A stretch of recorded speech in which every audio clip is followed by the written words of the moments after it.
What's up, everyone? So today we have an excellent bushcraft blade. This is the Joker Ember, and it's actually one of my favorite knives in my collection. It's just an all-around fantastic outdoor companion. For starters, we have a 4.13-inch 14C 28N steel blade. Now, this steel is a fantastic budget steel that is known for its incredible toughness, excellent corrosion resistance, and pretty decent edge retention. Honestly, that part kind of impressed me. When I first started using this steel, I wasn't really expecting much when it came to holding an edge, but honestly, most of the maintenance I've had to do is just stropping it after each use, and that holds an edge pretty well. We do also have a classic Scandi grind that really excels at woodworking, which we will get into more later. Now, I did put a micro bevel on mine, but when it comes to Scandi grinds, that's just kind of personal preference. This blade has a lot of thickness to it. That's definitely something I want to point out, which is something that a lot of people look for in their bushcraft knife. Now, that thickness carries into the tip as well. So as far as batoning and whatnot, I wouldn't really use it for chopping too much, just because it's not that size of a knife for chopping. But for batoning, really holds up to it. You're going to be hard-pressed to break that tip. Don't recommend using your knife as a pry bar, but you do have the added insurance of that thickness.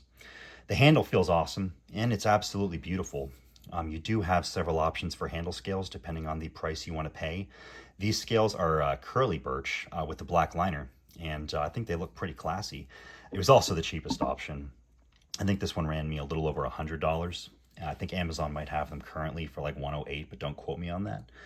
But yeah, it feels great, looks great, and I really have nothing bad to say about the handle. It also has this lanyard hole, and it ships with some paracord, so that's definitely a bonus.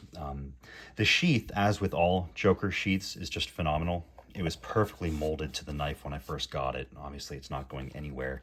And there was no break-in period necessary, so that was pretty nice. Now, the sheath did come with a dangler attachment. I did remove that. I'm just not a huge fan of the dangler attachment. Again, personal preference. As far as practical use goes, like I said earlier, this knife really just excels at woodworking. The Scandi grind and the overall shape of the blade make it excellent for batoning. And fine carving, feather sticking, notch work, all fantastic as well. The other thing I really love about this knife is that 90-degree spine back here. It actually has some sharpness to it, so scraping bark, scraping tinder is no problem at all. And of course, it's going to throw a fountain of sparks from your ferro rod. This is actually my go-to fire starting knife, even if it's just in my own backyard, having a little bonfire or something. It's just such a blast to use. I always look forward to using this knife when I go out to make a fire.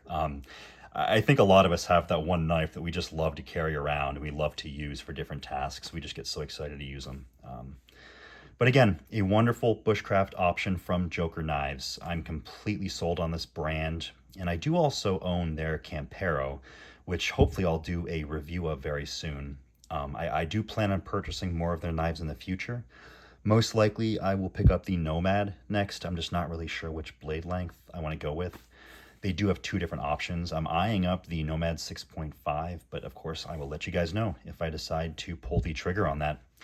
Anyway, hopefully I've given you some good information on this knife, and if you're considering purchasing it, I do highly recommend it. You won't be disappointed.